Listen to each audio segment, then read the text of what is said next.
이번에 남편과 이혼을 결정하게 되었는데 이대로 그냥 끝내기엔 제 속이 너무 답답해서 사연을 보냅니다. 남편은 아직도 자기가 뭘 잘못했는지 정확히 모르겠다 하고 제가 너무 예민하다고 하는데 다른 분들이 저희 이야기를 듣고 남긴 댓글을 한번 모아서 보여주려고요. 정말 속이 터질 것 같고 결혼 생활 내내 스트레스만 받았던 기억이네요. 어제 전화통화할 때까지만 해도 자기가 뭘 그렇게 잘못했냐며 울고불고 불쌍한 척만 계속하고 있는데 오만정이 다 떨어지고 빨리 서류까지 완벽하게 끝내고 싶은 단지 그 마음뿐입니다. 시부모는 저를 돈 때문에 싸우고 이혼하는 못된 며느리라고 말씀을 하시는데 정말 근본적인 원인이 어디에 있는지 다시 한번 생각해 보셨으면 좋겠어요. 결혼 생활 파국의 이유를 결론 먼저 말씀드리면 본인들은 아무런 노력도 없이 찢어지게 가난하게 살면서 호시탐탐 아들 며느리를 등쳐먹을 생각만 하는 시부모들과 자기 부모는 세상 불쌍하고 간이며 쓸개며 다 빼줘도 아깝지 않은 사람들인데 처가부모님은 경제적 여유가 있으니 얼마든지 도움을 받아도 괜찮다고 하는 남편 때문입니다. 말 그대로 놀고 먹는 시부모와 그런 시부모가 너무 불쌍해서 못 견디겠다며 월급 다 퍼주고 처가댁에 염치도 없이 손 벌리는 남편이에요.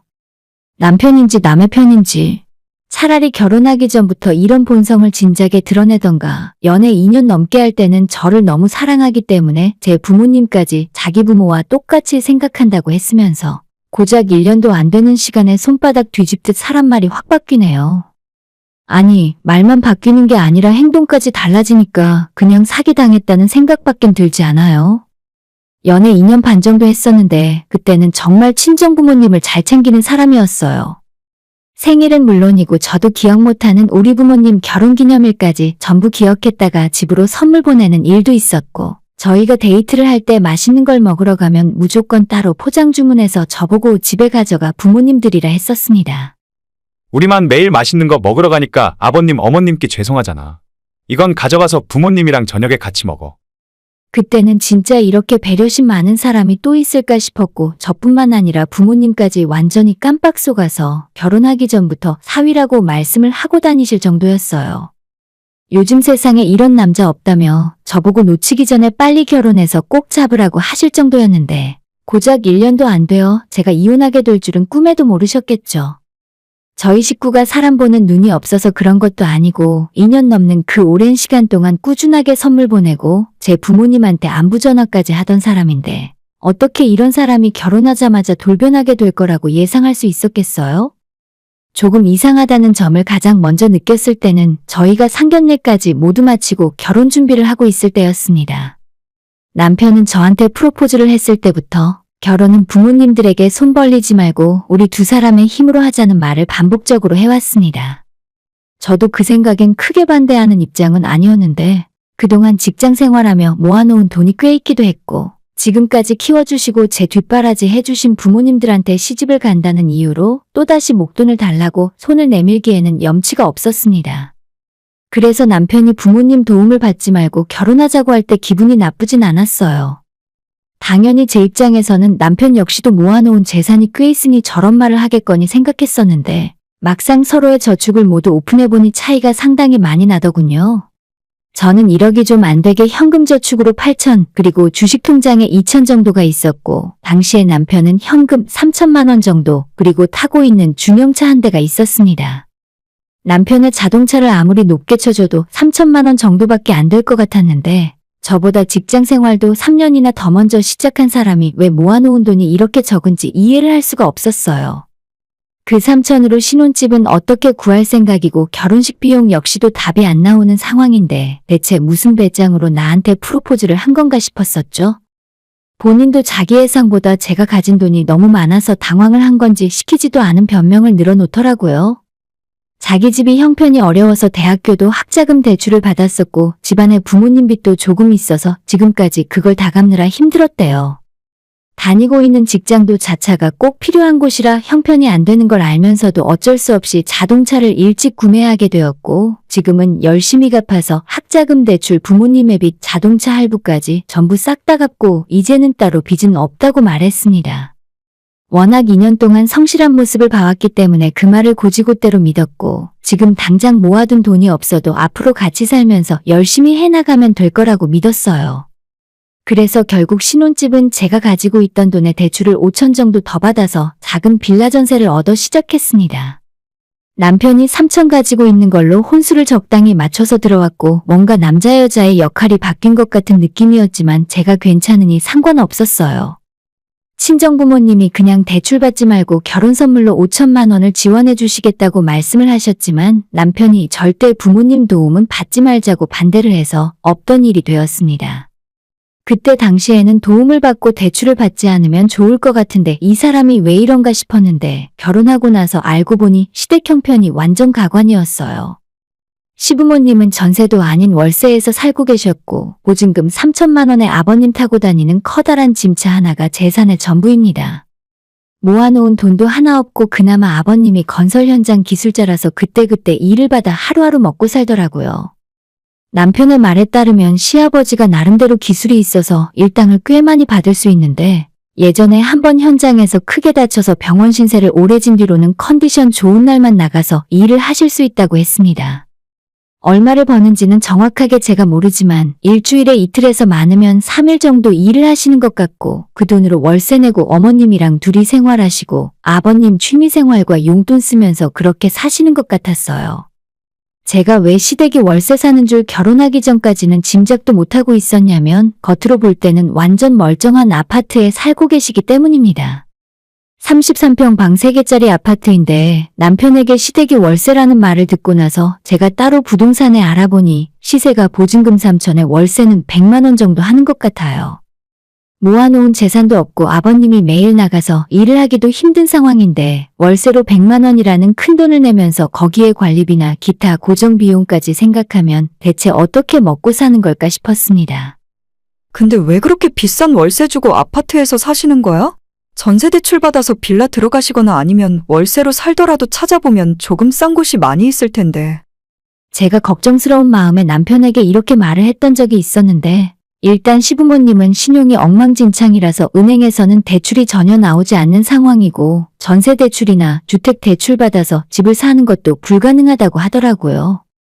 그리고 예전에 너무나도 가난해서 초등학교 다닐 때는 반지하 원룸에 세 식구가 살았던 적도 있었고 이래저래 집 때문에 서러운 일이 너무 많아서 아파트에서 사는 것이 한이 되었답니다.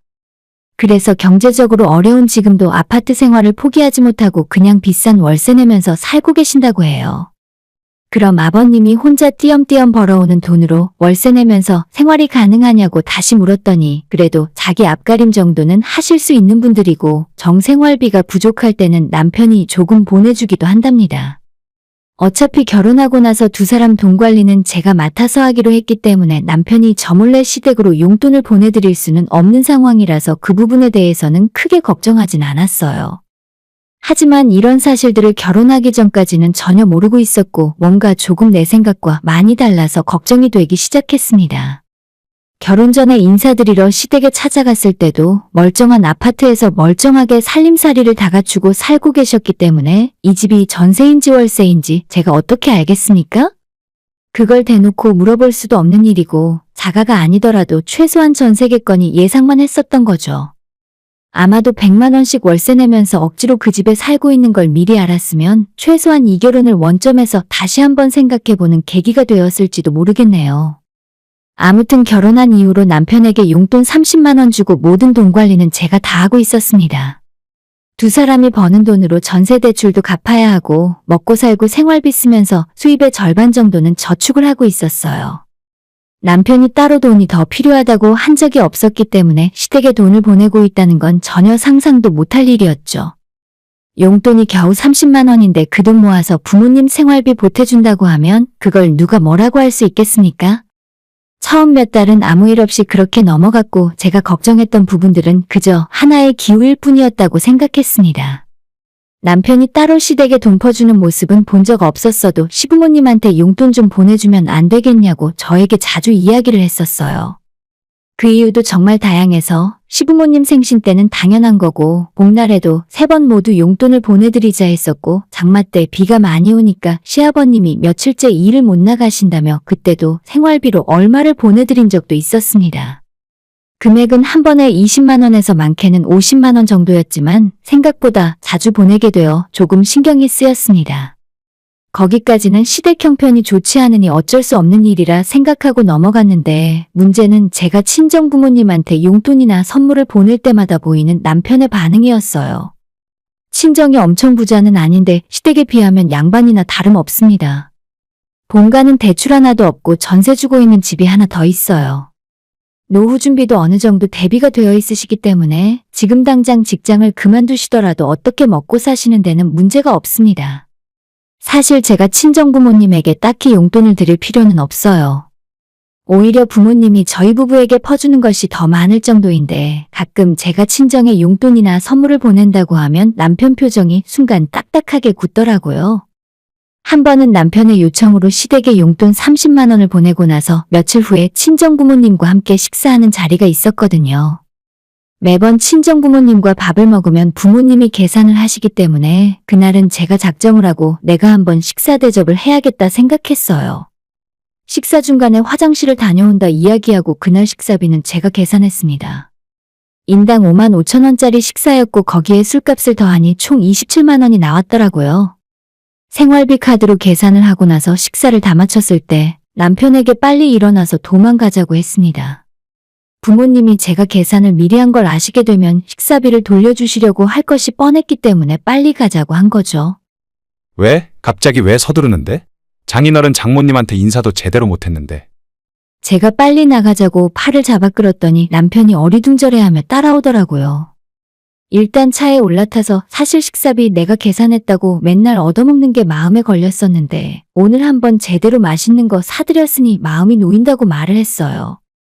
그러자 남편이 또다시 그 특유의 묘한 표정이 되더니 집까지 한마디 말 없이 조용히 운전만 하는 겁니다. 평소 같았으면 남편이 그런 반응을 보여도 모르는 척 그냥 넘어갔는데 그날따라 저도 기분이 너무 상해서 남편에게 왜 그러냐고 뭐 기분 나쁜 일이라도 있냐고 물었어요. 한참을 말을 안 하던 남편이 기껏 한다는 소리가 식사 대접하는 건 좋은데 굳이 그렇게 비싼 식당에서 사드렸어야 돼? 라고 하더군요. 방금 전까지만 해도 음식이 너무 맛있다며 이렇게 맛있는 음식에는 소주를 마실 수 없다고 몇만 원짜리 비싼 술을 주문하던 사람이었거든요. 그러면 친정 부모님이 돈을 내는 줄 알고 그렇게 마음대로 주문을 했던 건가 싶었습니다. 그 전까지 남편의 요청으로 시댁에 돈을 보내도 크게 아깝다는 생각이 들진 않았는데 남편이 먼저 친정에 돈 쓰는 걸 아까워하니 저도 마음이 달라지더라고요. 그날 이후로는 남편이 시댁에 용돈 좀 보내드리자고 하면 제 입에서도 좋은 말이 나오진 않았습니다. 또, 아니 얼마 전에 20만 원 보내드렸는데 어머님한테 너무 자주 용돈 드리는 거 아니야? 우리 생활비도 얼마 안 남았는데 이번 달에는 좀 참으시라고 해. 서로 돈 때문에 신경이 날카로워지다 보니 남편이랑 말다툼하는 일도 잦더라고요. 보기만 해도 웃음이 나오고 한참 깨가 쏟아져야 할 신혼이었는데도 남편이랑 겨우 돈 몇 푼 때문에 너가 잘했니 내가 잘했니 하고 있는 것이 어처구니가 없었습니다. 연말이 되어가면서 날이 추워지고 친정부모님이 저와 남편에게 백화점으로 나오라며 부르신 적이 있었어요. 저희가 결혼하고 처음 맞는 연말인데 친정부모님이 선물이라고 옷 한 벌씩을 사주셨습니다. 저한테는 70만 원 정도 하는 패딩을 사주셨고 남편은 아빠가 자주 이용하는 남성복 브랜드에서 120만 원짜리 코트를 한 벌 사주셨어요. 그걸 받고 나니 남편 입이 귀에 걸렸고 그날은 제가 부모님에게 식사를 대접했는데도 남편이 아무런 잔소리를 하지 않더라고요. 정말 사람이 다시 보였고 내가 몰랐던 속물근성이 있구나 싶었습니다. 문제는 바로 지난달 크리스마스를 일주일 정도 남겼을 때의 일이었죠. 퇴근하고 집에 돌아왔는데 남편이 사색이 된 얼굴로 들어오더니 저한테 한 가지 상의할 것이 있다며 자기가 하는 말을 오해하지 말고 들어달라 하는 겁니다. 대체 무슨 말을 하려고 이 사람이 이러나 생각했는데 남편이 하는 소리는 황당함을 넘어서 저를 분노하게 만들었어요. 결혼하기 전까지 남편은 시부모에게 매달 50만 원에서 100만 원 정도를 보내고 있었답니다. 저는 전혀 들어본 적 없는 이야기였고 그 사실을 미리 알았다면 당연히 남편의 프로포즈를 받아들일 리가 없었겠죠. 아무튼 저희가 결혼하고 나서도 남편은 매달 시부모에게 돈을 보내왔다고 고백했는데 문제는 남편의 월급 통장은 제가 관리하고 있었습니다. 모든 월급과 보너스까지 들어오는 통장을 제가 갖고 있으면서 남편에게는 30만 원의 용돈만 주고 있었기 때문에 분명히 제가 모르는 돈은 없었어요. 30만 원을 모아서 자기 집에 지원해주기에는 턱없이 부족한 돈이었기 때문에 남편은 가장 먼저 본인이 쓰고 있는 카드로 신용 서비스를 받았다고 했습니다. 처음엔 300만 원 정도였는데 그 금액을 메우기 위해 또 다른 생활비, 신용대출을 받고 시간이 지날수록 점점 눈덩이가 커져서 이제 와서는 2천만 원짜리 마이너스 통장까지 생겼다고 하네요. 우리가 작년 4월에 결혼했으니 이제 고작 8개월 정도 같이 살았던 건데 그동안에 남편 앞으로 생긴 빚이 마이너스 2천만 원인 겁니다. 그 돈을 다 어디에 썼냐? 어머님한테 매달 보내는 돈은 많아야 100만 원이라면서 왜 2천만 원이나 빚이 생겼냐고 물었더니 어차피 대출을 받고 마이너스 통장을 만드는 김에 자기도 돈을 조금씩 꺼내서 썼다 하더라고요. 처음에 그 소리를 듣고 머리끝까지 분노가 차오르다가 가만히 속으로 생각을 해보니 제가 화를 낼 일이 아니었습니다. 그 빚을 제가 갚을 생각도 전혀 없었고 제 돈이 아니니 화도 낼 이유가 없더라고요. 당신 이거 사기 결혼인 거 알지? 어찌저찌 내가 그 빚을 다 갚아준다고 해봤자 어차피 또 다음 달에 100만 원을 어머님한테 보내드려야 하잖아. 평생 어떻게 이러고 살아? 난 도저히 당신네 부모를 먹여 살릴 생각이 없어. 저는 남편에게 이혼밖에는 답이 없다 이야기했고 일단 결혼하고 같이 벌어서 적금 넣고 있었으니까 그건 똑같이 나눠주겠다고 말했습니다. 다만 지금까지 시댁에 보내준 돈을 정확하게 계산했고 우리 아빠가 사줬던 코트값도 빼고 나누겠다고 했어요. 남편은 돈 몇 푼 때문에 그렇게까지 해야겠냐고 우는 소리를 했지만 안 그래도 돈 때문에 지난 몇 달 동안 신경전을 벌이고 있던 찰나에 쐐기를 박는 일이었습니다. 이제 와서 생각해보니 결혼할 때 이 집을 내 명의로 얻은 것이 다행이다 싶더라고요. 남편에게 혼수해온 거 알아서 가져가고 어머님 댁에서 쓰던지 알아서 하라 했죠. 남편 집 모두 빼고 나가라고 했더니 그제서야 실감이 나는지 한 번만 봐달라고 합니다. 우리가 지금까지 만난 세월이 있는데 그깟 돈 때문에 끝내야겠어? 너는 나보다 돈이 더 중요해? 이번 한 번만 너가 해결해주면 앞으로 이런 일이 없을 거야. 남편의 말에 앞으로는 시부모 용돈 안 줄 수 있냐고 물었더니 그건 또 대답을 제대로 못하더라고요. 이런 인간 믿고 언제 또 큰 사고 칠지 모르며 마음 졸이면서 사느니 그냥 여기서 빨리 끝내는 것이 나을 것 같았습니다. 이혼 결정을 빠르게 내리고 남편을 집에서 내쫓은 뒤에 그 다음에 친정부모님에게 이 사실을 말씀을 드렸더니 깜짝 놀라면서도 한편으론 아쉬워하시더라고요. 특히나 저희 아빠는 제가 코트값을 남편에게 돌려받았다는 말에 뭘 그렇게까지 하냐면서 이혼하는 마당에 좋게 끝내라고 하셨어요. 부모님이 정말 착하고 사람이 좋으시지만 그것만큼은 도저히 아니다 싶었습니다. 저런 인간한테는 코트가 아니라 양말 하나도 아까워요. 이번 주 중에 만나서 서류 작성하고 결혼 생활 마무리 지을 건데 하나도 아쉽다는 생각이 안 들고 마음이 후련합니다. 그동안 제 눈치 보느라 시부모한테 마음 놓고 용돈도 못 보냈을 텐데 이젠 본인 월급 다 털어서 먹여 살리면 되겠네요. 오늘의 사연은 여기까지입니다. 구독과 좋아요, 알람 설정 부탁드려요. 다들 행복하시고 좋은 하루 되세요.